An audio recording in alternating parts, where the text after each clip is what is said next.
नमस्कार दोस्तों, मैं राजेश चौहान एक बार फिर से आप सभी का हार्दिक अभिनंदन करता हूं आपके और मेरे YouTube चैनल राजेश क्लासेस में। आज हम नर्सरी लेवल से यानी बिल्कुल प्रारंभ से इंग्लिश को सीखने का अभ्यास करेंगे।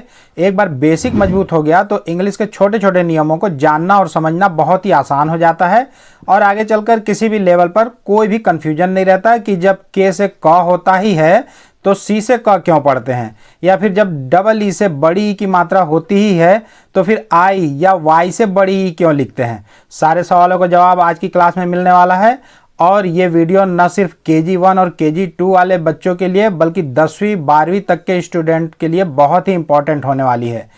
तो वीडियो को बिना स्किप किए पूरा देखिएगा। आज आपका सारा कन्फ्यूजन हमेशा हमेशा के लिए दूर हो जाएगा। तो चलिए आज की क्लास में तो सबसे पहले ये जान लीजिए कि हिंदी में उच्चारण के आधार पर 52 यानी 52 वर्ड्स होते हैं। इसमें री ऋषि जो होता है ना उसको अर्ध स्वर कहा जाता है और उसको लेकर 11 स्वर होते हैं और 41 व्यंजन होते हैं यानी कॉन्सोनेंट होते हैं।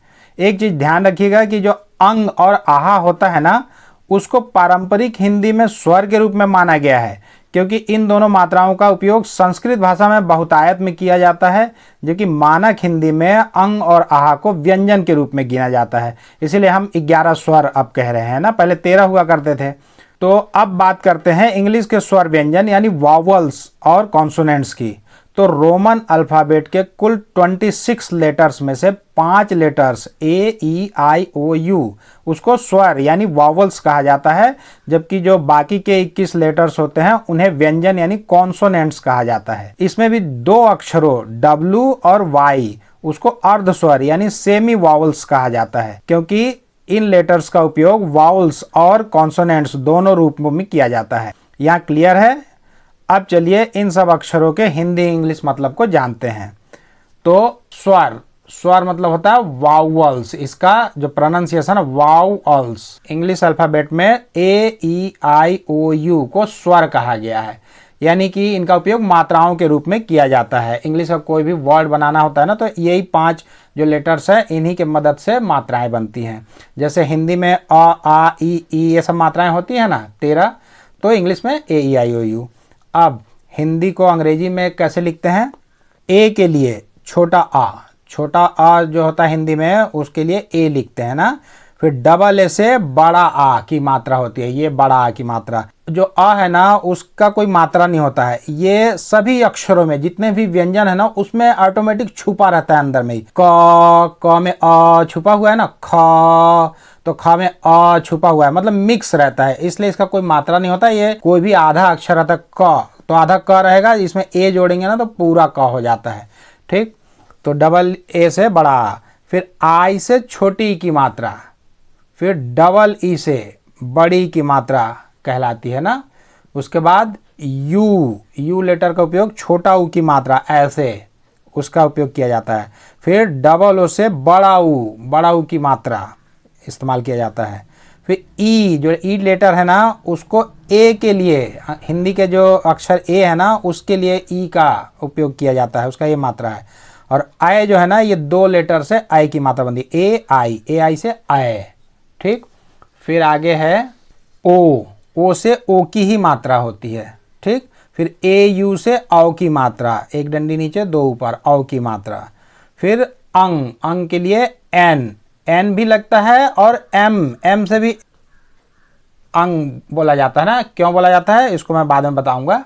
फिर आहा के लिए ये जो आहा की मात्रा होती है ना AH से आहा होता है। ठीक, अब इसके अलावा सेमी वॉल्स यानी कि आधा स्वर, अर्ध स्वर यानी कि आधा स्वर आधा व्यंजन, कभी स्वर बन जाता है कभी व्यंजन बन जाता है। ये कौन है? वाई जो है ना उसका उपयोग य के लिए तो किया ही जाता है, यति का इसका मतलब होता है वाई है ना य। लेकिन वाई का उपयोग बहुत जगह पे छोटी ई की मात्रा के लिए और बड़ी ई की मात्रा के लिए भी किया जाता है, इसलिए इसको सेमी वॉल्स कहा जाता है।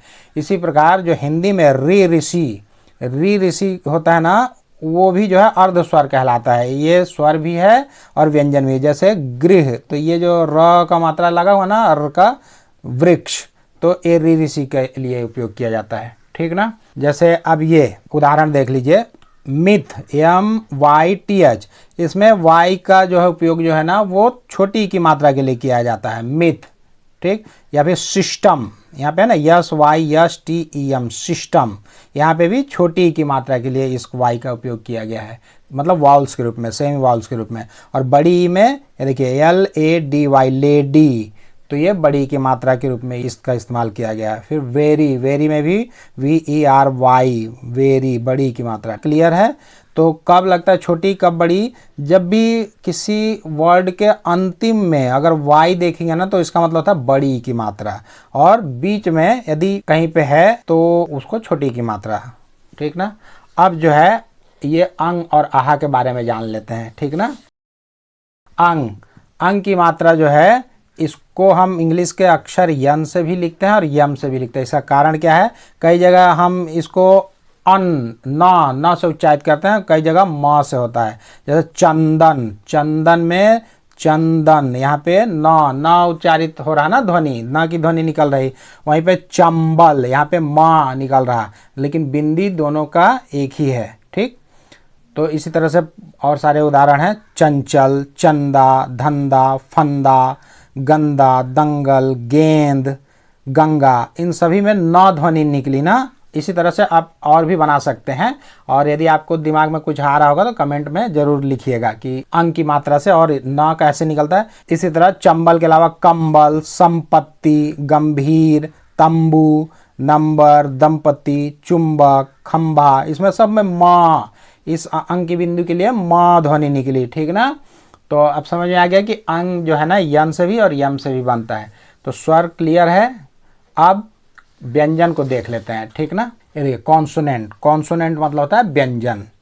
तो हिंदी में जो कॉन्सोनेंट होते हैं क, ख, ग, घ, अंगा, इसके लिए इंग्लिश का कौन सा लेटर उपयोग में लाया जाता है ये अच्छी तरह से समझ जाइएगा बिल्कुल।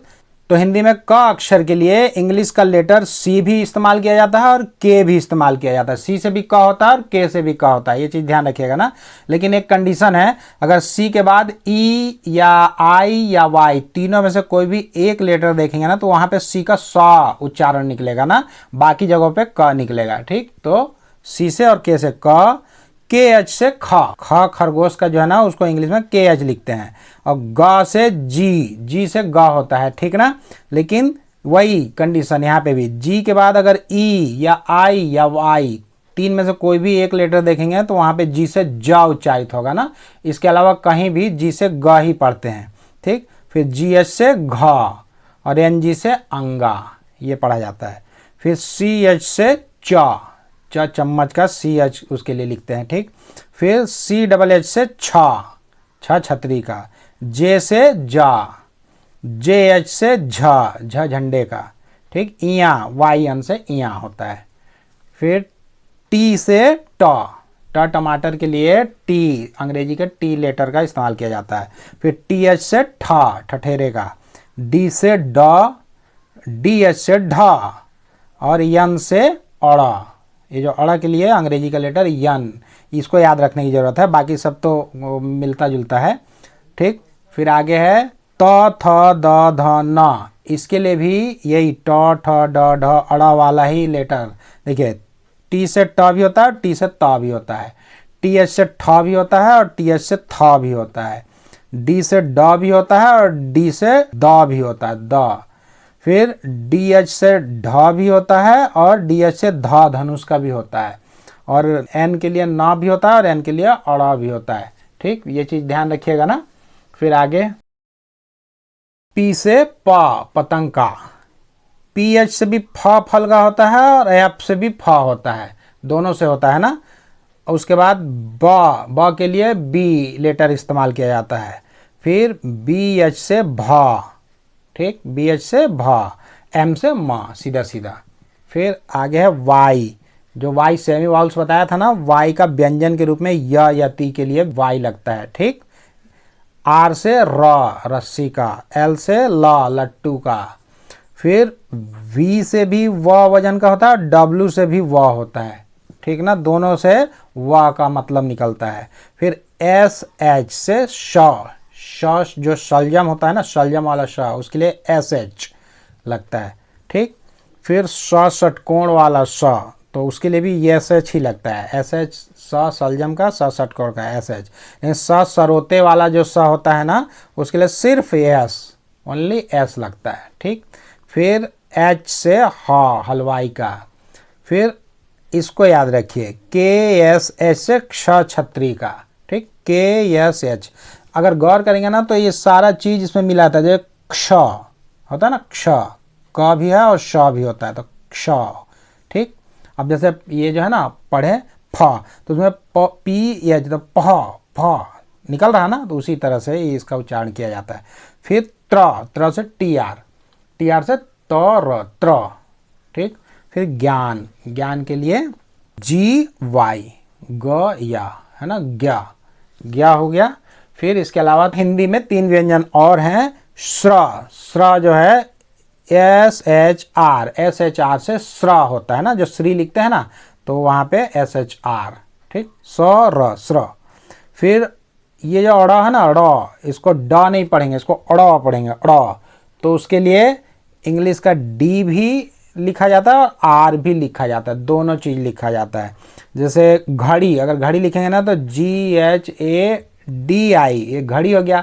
और साड़ी लिखते हैं ना, पहनना साड़ी, तो SAREE, साड़ी, ये लिखा जाता है। और फिर यहाँ पे ये ढ़ होता है ना, बूढ़ा, तो उसके लिए हिंदी में RH लगता है। जैसे गढ़ नहीं लिखते, गढ़, सारंगढ़, मनेंद्रगढ़, तो वहाँ पे RH।